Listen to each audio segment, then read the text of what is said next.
Okay, we are on chapter 6 now of Thomas Pynchon's first novel, V, in which Profane returns to street level. So he comes back up from the underworld of the sewers. And I think that we can see how in this novel, Pynchon has taken ancient mythological cosmologies, this three-tiered idea of the very old idea of the earth with the underworld beneath it, and then there's an upper world of the gods above that. So what we have here is the underworld of the sewer system, the New York sewer system, where Profane is hunting dragons in the form of alligators. And then we have the midworld, which he calls the Dream Street, which is the world of dull, prosaic reality that he's trying to escape. And then the world above that is represented by characters like Evan Godolphin with his plane flying. So we have sort of mechanical angels in the world above. We have alligators standing in for dragons in the underworld below. Recall that in the night sea journey of the god Re, the sun god, every night he had to go through the underworld and fight a dragon there called the Apophis serpent in order to be resurrected the next morning. And he was victorious every night over the serpent, Apophis serpent in the underworld.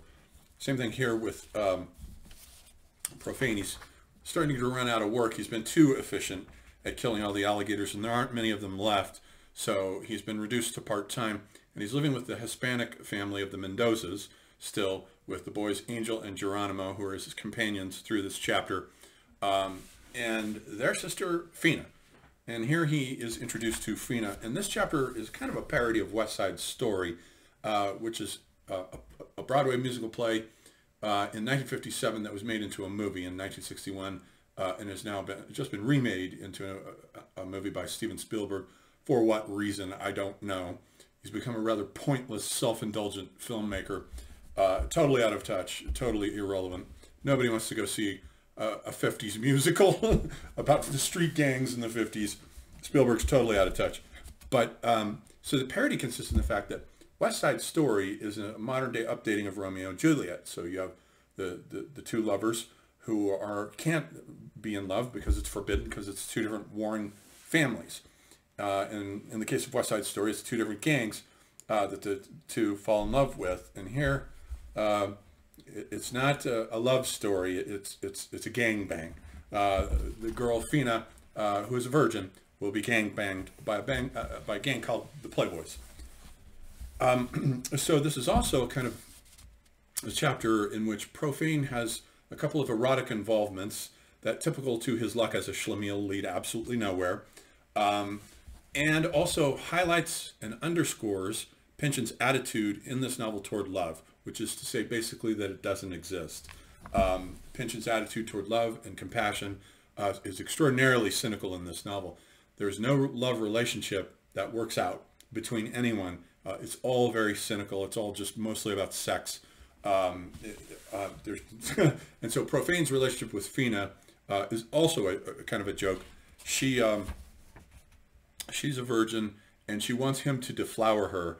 I think he's about 23 years old at this point, but he refuses to do it for some reason.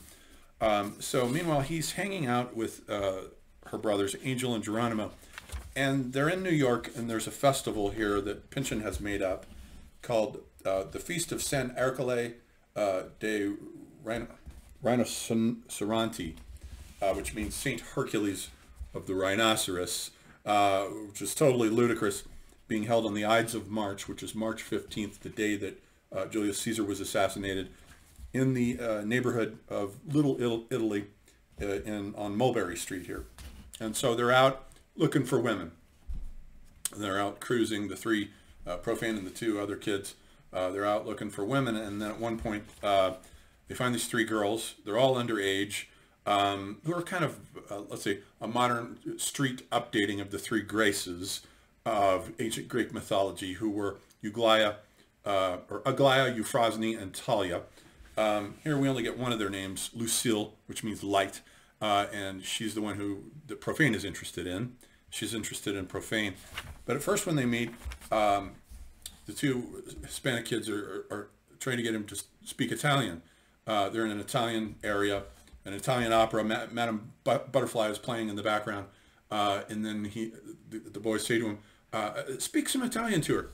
And he looks at the girls and he says, "Sfacim," which is apparently, I looked it up, it's an Italian word that means possibly semen or son of a bitch or dickhead. It's just like a generic Italian slang term that you don't say to someone, and the girls are horrified, and they go, he has a nasty mouth. And he says, oh no, that's actually my name. My name is Benny Sfacimento. That's that's what he tells her. And she says, oh, okay, in that case it's all right. So she comes back to the stoop that they're all sitting on and starts flirting with him. He breaks into song. He sings a song from the Great Depression. And then the girls run off, and all three of them pursue the girls through the crowd of the feast that's going on. And they find a downstairs bar, and they go down in there. And then Profane sees Lucille in there. She's dancing with another guy. And then they hook up, and they go into the back room where there's a pool table. And Lucille gets up onto the pool table and spreads her legs. Keep in mind, she's only 14, and she's ready to go. And Profane is unzipping his pants to do the deed. When, of course, the luck of a schlemiel, as always, something goes wrong. There's a ruckus in the front room. Somebody has tipped over the jukebox. The two of them, Benny falls off the table. They get up and they go into the front room, and there's a rumble going on with this gang called the Playboys. Playboy magazine had just come out. This is set in 1955. The first issue of Playboy magazine came out in 1953. So they're named appropriately the Playboys. And in a way, they all look up to and adore Fina, who, keep in mind, is a virgin. And they regard her as the sort of den mother in a way. And at one point, Pynchon refers to her as Fina of the Playboys. So there's this rumble that goes on. It spills out onto the street. They go out onto the street, and the only thing that breaks it up then is the appearance of Fina. They see her, and they lift her up above their shoulders, which means, by the laws of mythology, for every ascent, there's going to be a descent or a fall into the dirt. So notice, too, that in a way, Pynchon is rhyming with the previous chapter about Father Fairfield's relationship with the rats. The rats are a rhizome, if we use the terminology of Deleuze and Guattari in A Thousand Plateaus, where they favor and privilege the rhizome over what they call arborescent center periphery models, which are always hierarchical, whether of the state or religion or what have you, whereas the rhizome is always acentric. It has no center and no periphery.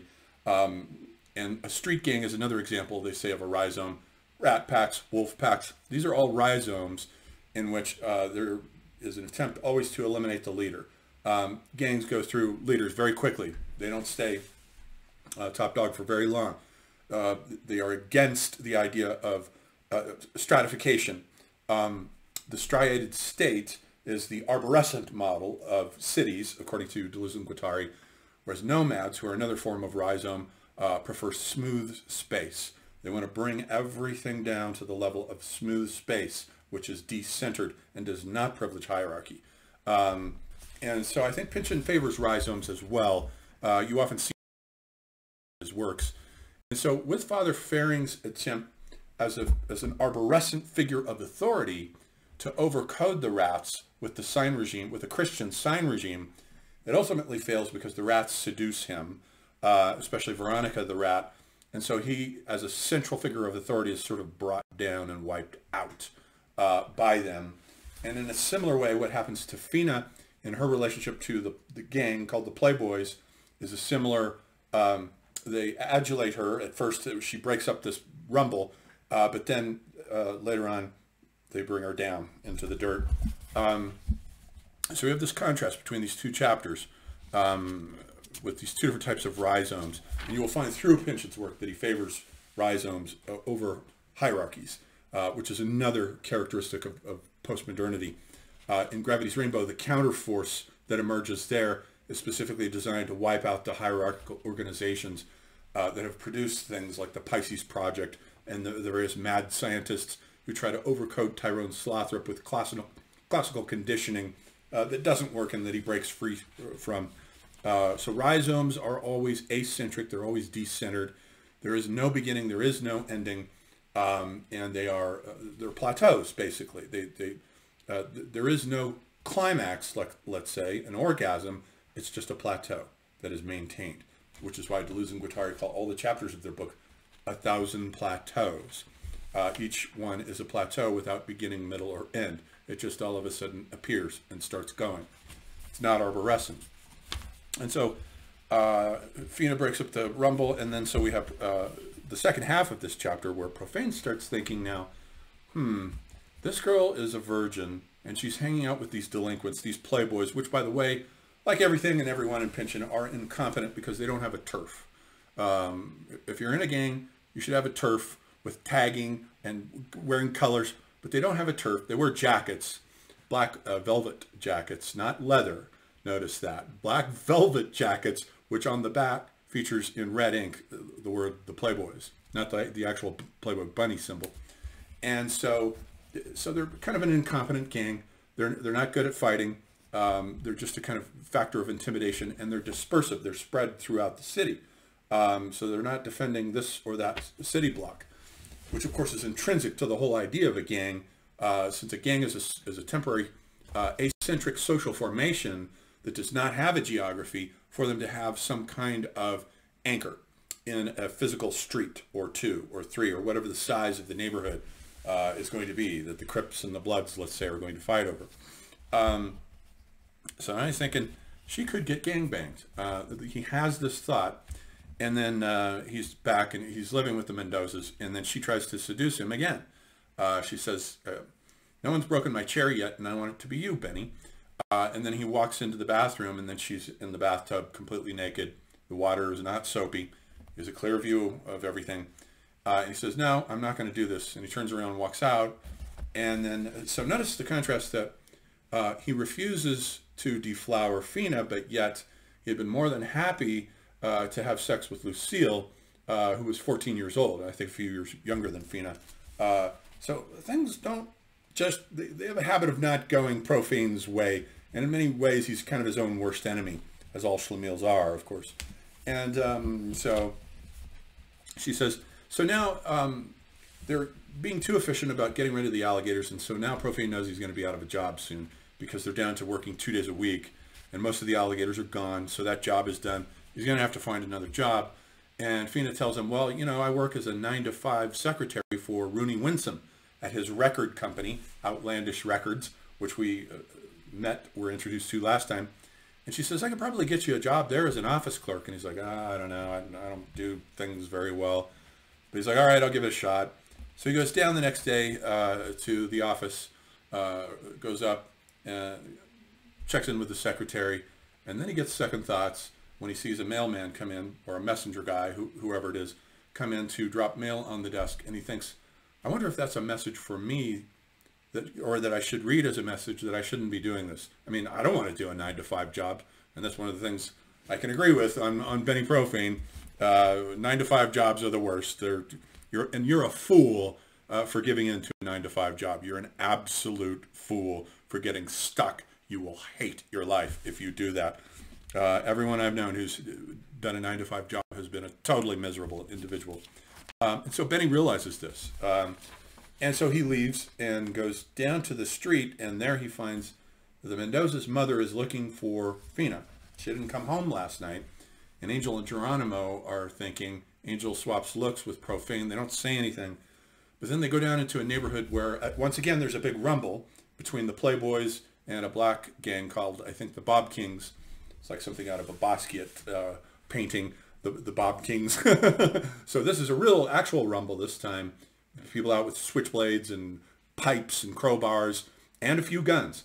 And there's some dead bodies. And so it's total chaos. Cop cars are showing up. And so Angel, Geronimo, and Profane, or I think at this point, it actually is just Angel and Profane. They go down a street. They're looking for the gang's clubhouse. And they find it. And when they go in there, they do indeed see Fina lying completely naked on a cot with a smile on her face. So the gang has indeed gang raped her. And apparently she enjoyed it.